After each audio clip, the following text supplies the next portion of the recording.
California Congressman Adam Schiff is the top Democrat on the House Intelligence Committee and joins me now. First, your reaction to Lindsey Graham's comments, and then we'll talk about the bigger issue. Strong disagreement. I think the facts are certainly ripe for the appointment of a special prosecutor in a couple regards.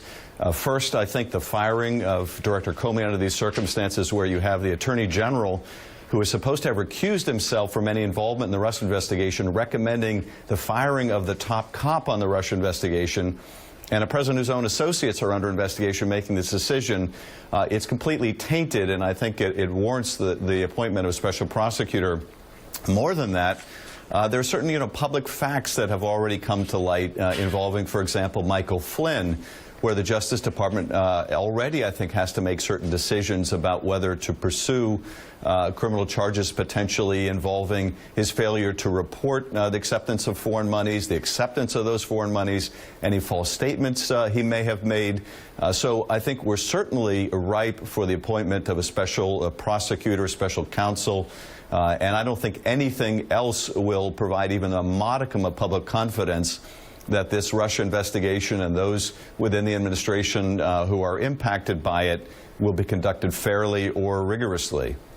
From what you know, the president's assertion in his firing letter that he's been told 3 times that he's not the subject or the target of an investigation, is that true? Well, I can't comment on who may or may not be the subject of investigation. I can say that the president is hardly a credible source really on any of this stuff. This is someone, obviously, who suggested that Clapper had testified there was no evidence of collusion just earlier this week, and this was in public testimony where those comments can be vetted. And in fact, of course, that's not what Director Clapper testified at all.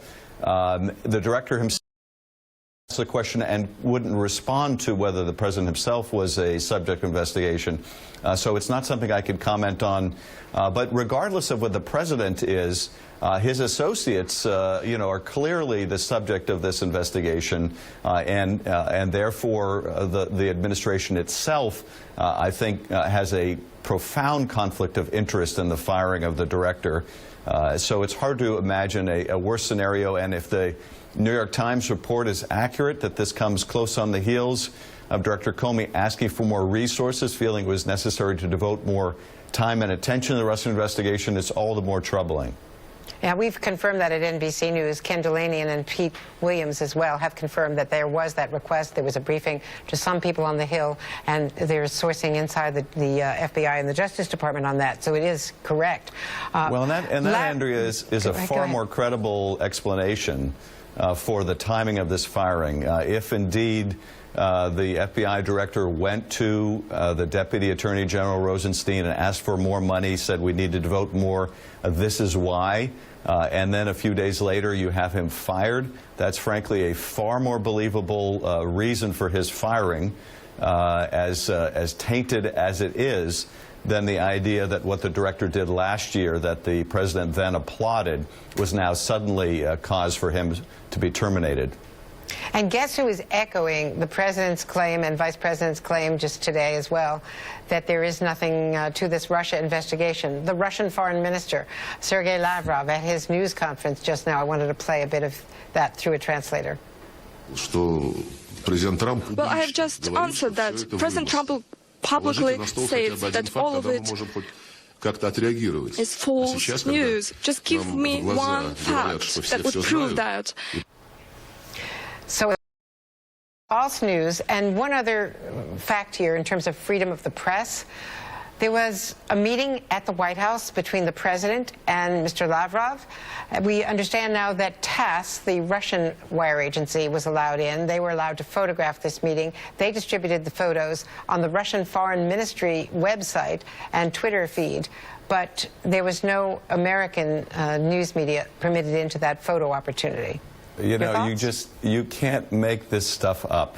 The American press is kept out. The Russian press evidently allowed in the meeting the same day with the president and Lavrov. Lavrov, I have to say, I've noticed, is more consistently on point with the president's message than Sean Spicer is.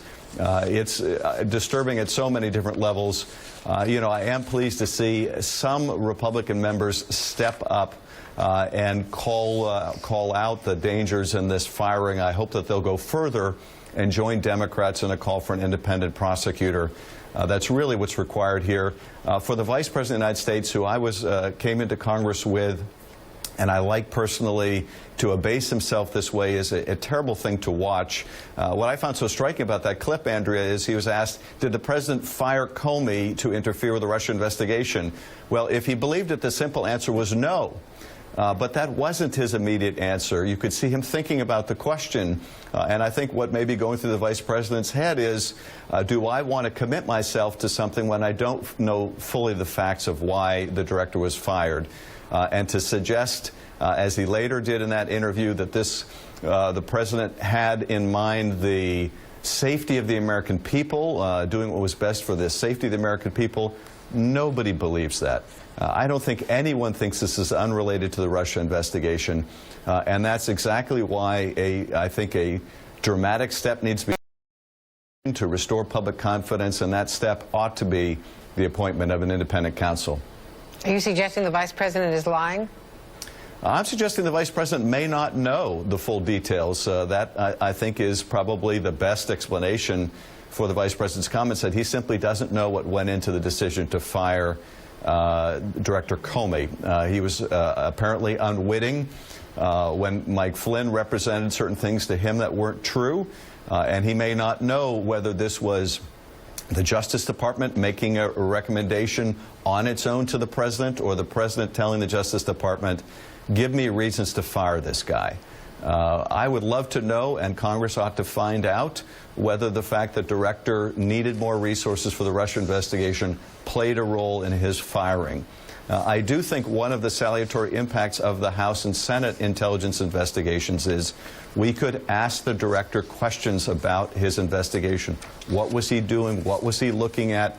And of course, we're doing our own investigations, and I'm sure the FBI wanted to make sure that it was pursuing everything the congressional committees are pursuing.